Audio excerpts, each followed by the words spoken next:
All right, so here I am again. We were just at the end. We are going to go into the dark reaction, but we didn't explain what these electrons do. Well, those electrons, when they're all excited, they get like attracted by this enzyme, okay? And this other protein here, they go skipping into that, but they get attracted to this enzyme here, which helps them to make the NADPH.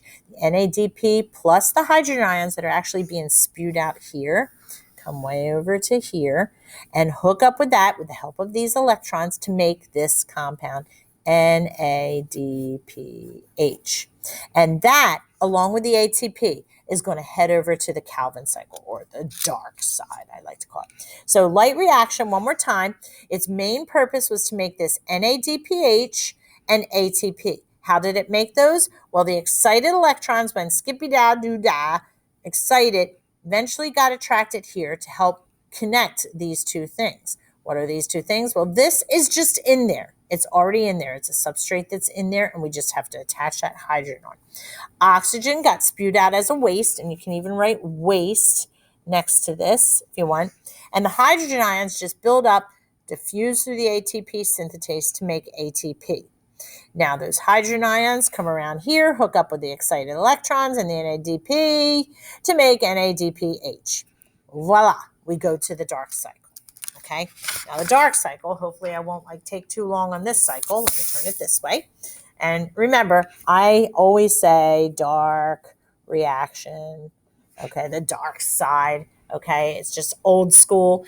They don't like people calling it the dark because you don't need dark, you just don't need light, okay?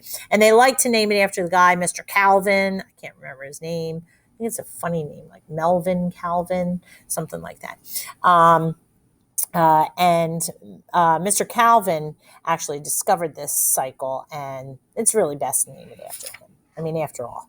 All right, incoming carbon dioxide. If we think about the reaction, and we're going to take like a little moment here.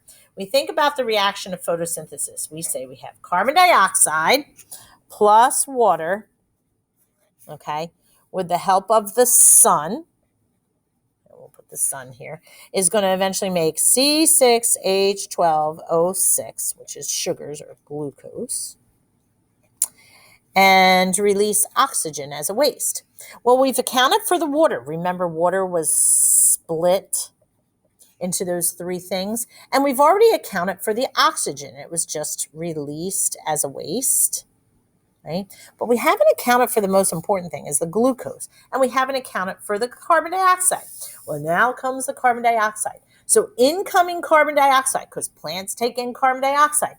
Notice I have a 3 here, 3 carbon dioxides coming in. Okay, if we balance this equation, we would have 6 carbon dioxides, 6 waters, 1 glucose, and 6 oxygens. So imagine this thing is going to have to churn twice for one of these reactions, okay? So what happens when that carbon dioxide comes in? Would you agree that carbon dioxide has only 1 carbon atom in it? Yes, because it's CO2, 2 oxygens, 1 carbon. Well, that carbon dioxide is going to hook up with this compound, RuBP, ribulose biphosphate, via this enzyme here called ribisco, which that's actually the most abundant enzyme in the world, okay? It's more abundant than any other enzyme, okay? This ribisco is going to do phase 1, which we call carbon fixation. That 1 carbon is going to attach to these 5 carbons in an attempt to make a 6 carbon like C6H12O6, glucose. But you know what happens when that 1 carbon does? All hell breaks loose. And the molecule kind of falls apart. So where you would have 3 6-carbon molecules, 1, 2, 3, 4, 5, 6. You end up getting 6 3-carbons because it splits in half. Think about it, splitting in half. You get 3 and 3, so it's doubled. That's why we have 6. And this is called phosphoglycerate. You don't need to know these words. I call it PGA sometimes. Okay, so we have the carbon dioxide hooking up with RuBP to form the Pro Golfers Association, the PGA. Right? Okay, anybody golfing out there, they know. Anyway, that 1 carbon plus 5 should make a 6, but it makes 2 3s. Okay, double the 3s. Now, here comes that ATP and that NADPH that came from the light reaction, from light reaction. Those two incoming things hook up with these PGAs and just kind of phosphorylate them. Remember, good old phosphorylation. They add another phosphate, which gives them more power, more oomph. We actually call this molecule, because after all this happens, we call it PGAL, okay? The Pro Golfers Association with ladies now, okay? I always say ladies give them power, okay? Anyway, this molecule here is called glyceraldehyde 3-phosphate. It's also called PGAL, but more often we hear it nowadays called G3P, okay? It's a G3P, 3 for that has 3 carbon atoms, okay? And it's got P for like power, actually for phosphate, but power, okay? And it's just got this glyceraldehyde in there, which is just some functional groups on the outside. This molecule has power, and 2 of them will be able to combine. One drops off, because remember, we're only doing this once and adding 3 carbons in. One drops off, but when another one comes in, these 2 can combine to form glucose, good old C6H12O6.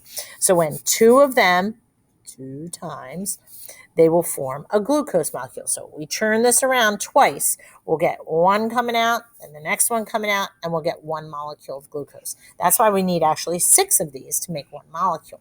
If we had 3 here, it wouldn't balance. This would have to be like C3H6O3, and that's not glucose that we know of and love. Okay, so this was the second phase, what we call the reduction. Remember, Leo says grr, grr here. A lot of reduction. Okay, that means gaining electrons. They're gaining electrons from the phosphates that come off the ATPs and from these hydrogens. Whenever we gain electrons, we can also say we're gaining hydrogens. Okay, and that is the second phase. So up here, we fixated the carbon, right? In other words, we added the carbon. So carbon fixated was adding CO2 to RUBP. Right? That's that first phase. Second phase, we used ATP and NADPH to reduce,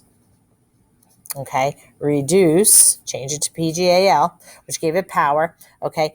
2 of these will drop off and form glucose, but there's 6 of them. So the other 4 will go around and will recycle back into RuBP. So that's our last phase, where it's the regeneration of the RuBP. And it comes from this. And this is why we call it a cycle, the Calvin cycle, because we fixate the carbon to the RuBP. We change the RuBP by reducing it. 2 of them drop off, but then some of them get recycled back to RuBP. There's your 3 phases. We add the carbon dioxide to RuBP, that's carbon fixation.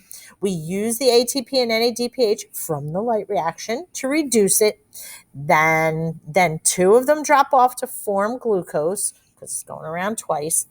And then the rest of them all go around to recycle the RuBP to go around again and keep going around again.